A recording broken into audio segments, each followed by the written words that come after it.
Good morning, everybody. Taking a walk up some of the more, yes, there we go. Uh, a different section of logging trail that we started clearing out. This is probably, I don't know, a couple thousand feet away from where the other one was. Sorry, I'm kind of squatted down because he wants to be in the camera, and my arms and legs are a little shaky. Anyway. So like I say, it's a couple thousand feet from the other one. We do know that at some point, at least walking wise, we can go from the other end of the property back over to this one and come down. Yeah, down like that. But we don't really know, as far as logging trails are concerned, whether or not they interlink and make a big loop or what they do. We don't know. So we're trying to clear things out. We're trying to get access to them. When it's all said and done, I guess I'll have my own off-road park in here. And it kind of brings us around to another thing we'll talk about while we're walking the trail. And I'm going to flip the camera over so that you guys are seeing the trail. And we're going to talk about needing a dedicated property vehicle. It's just what it comes down to. So let's turn the camera around and see what we got. All right, so this is where it starts. We're up here in a clearing. Down there is the house, goes downhill. This is an old burn area. I've got to clean the debris out of that. And then it comes up this way. And obviously it comes up this way and goes that way. And so come over this way. And there's a big cleared out patch here too. This connects to the power line. So the power line comes through, high voltage lines come through right on the other side of these down trees. And our property actually extends well past the other side.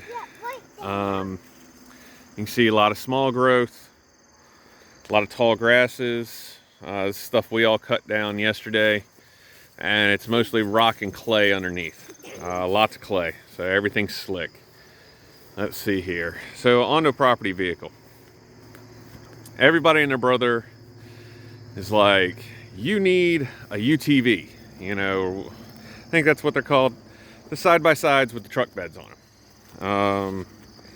Because we do have all this nice hardwood timber, and we do like burning wood. Try this mode. Well, that looks a little better.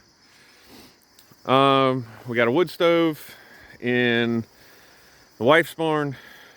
I got a wood-burning kitchen stove in my garage, which I'm hoping will make a good heat source. And we have a nice modern wood stove in the house. You can see kind of a hole formed over here where that tree fell over. Sorry, I'm going to be kind of all over the place on this one. So we're talking about the trail and we're talking about property stuff. Anyway, back to property stuff. So everybody says you need one of those side-by-sides with a truck bed on it, which they're not wrong. We're getting to a point where we need something to start carrying equipment, at least for staging, if nothing else, you know. And dragging chainsaw.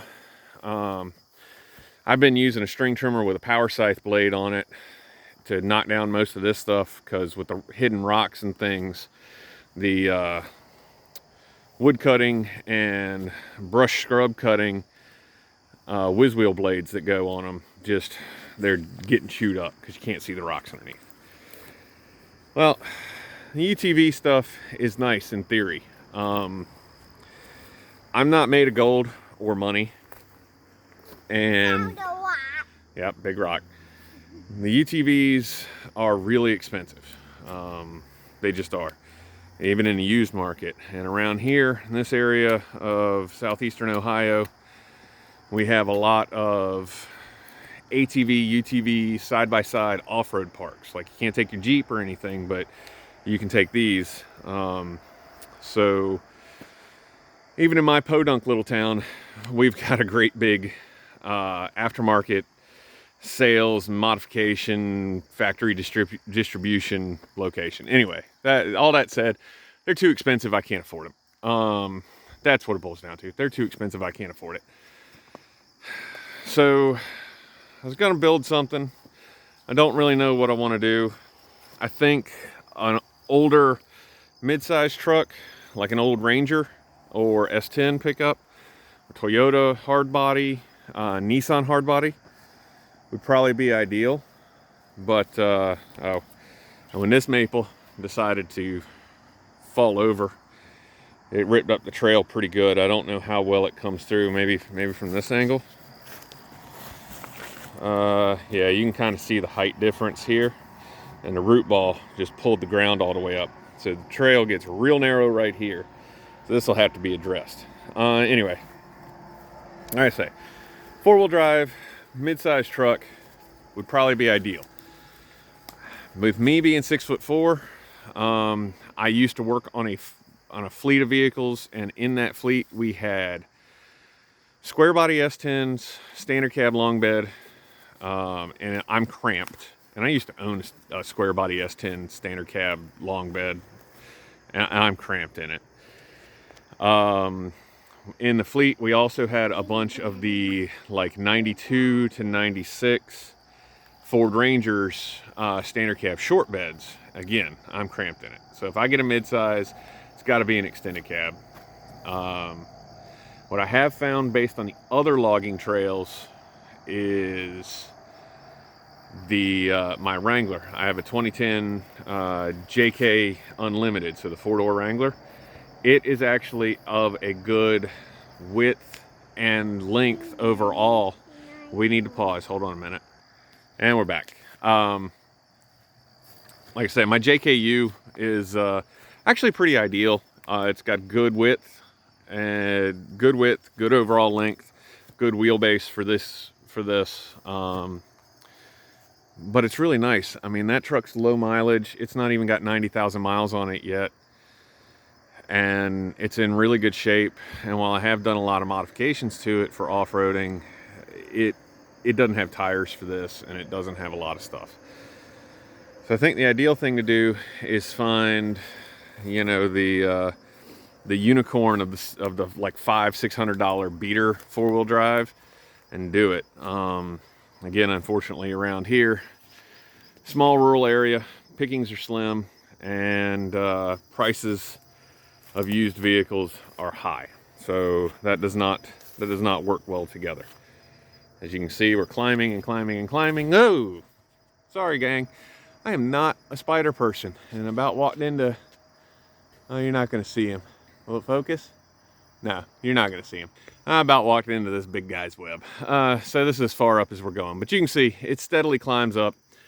It's slick, it's narrow, it's tight. We need something that has, I don't know, something that can haul a little bit of timber so that when we take some trees down and bring the wood out, but also is flexy, has a decent amount of power, and is good to go. The two vehicles that I've seen the most of on Marketplace around here are Land Rover Disco 2s, which I'm not necessarily against. I know a lot of people are afraid of the Land Rover, but mostly that boils down to improper maintenance and thinking that just because it's a European vehicle, they're $1 million. Now, let's not get into like when BMW owned them, or some of the more modern ones where they've become just straight up luxury vehicles and not actually off-road capable. But specifically we're talking about like early Range Rovers and Disco 2s. I'm finding Disco 2s. I'm not against them. The other one that I'm finding are Jeep Grand Cherokee WJs. And Jeep Grand Cherokee WJs, I think, are also a pretty good option. 4-wheel coil spring, plenty of aftermarket support. Parts are relatively inexpensive. I think if I was going to get one, I would probably just stick with the 4-liter and stay away from the 4.7. Now, if I could find a ZJ with like a 318 in it, I think, or well, what were they? The 5.2 Magnums. They're not 318s. Sorry, folks. They're the 5.2 Magnums. But I think if I could find a ZJ with one of those, that would be pretty fun as well. But it's just coming down to trying to figure out what we're going to do, how to best spend the money. I can pick up one of these for $1,000, $1,500, where a used UTV is still 3 to 4 times that in this area, specifically where I am and what I have. There's a lot of farms, there's a lot of ranches. Cattle's big up here. There are a lot of farms, a lot of ranches, and these things just have value because they're valuable tools. You know, and you know, that's just how it works. When a tool has value, it is valuable. When they don't have value, when nobody appreciates it, then it's not worth anything. So that's me rambling. This is the trail, and we didn't go very far. This is kind of hard work for all of us. So this is just what we got. But yeah, just kind of a short rambling video showing the yeah, another down tree. Short rambling video. Well, I guess it's not short. Wow, we're going on 11 minutes. Me showing the new logging trail, contemplating what we're going to do next. Hopefully I can scrounge together something and do it. If anybody has any better ideas than the two that I've found. Now, I'm not saying that the Disco 2 and the Grand Cherokee are the only vehicles that I have found. Obviously, I have found some XJs. I've found some S10s and Rangers. I don't really like the S10 chassis Blazers. I've never been a fan of them. And there are not a lot of them around here. Almost nothing for Toyota or Nissan. And the stuff that I do find, and a lot of that stuff, it's just overpriced. Like I found an extended cab 720 Nissan truck. So, you know, before the hard body, it was like an 86 720 extended cab, and it was in okay shape. I mean, it wasn't falling apart or nothing, but the dude still was like, I know what I got, 3,500, and I bet you he'll get it, because thanks to EPA, they're never going to make trucks that small again. You find a decent one, people are going to buy them. They were good, solid, dependable trucks with good fuel mileage. So my rambling, my rant's done. Like I say, if anybody has any other suggestions, and I keep my eyes out for like an XJ. But I think I really like the idea of 4-wheel coil springs and, you know, just making it work. I'm thinking small lift, small aggressive tire, rely on a lot of gearing and things like that, and just get it going. Then if we end up with an SUV, it's the question of, do we ute the SUV or do we leave it an SUV? But that's coming. We don't know what's happening with that. Hopefully by the first of the year we'll have something around for that. So everybody get out, have fun, and you know, hope you enjoy the crappy video of me rambling.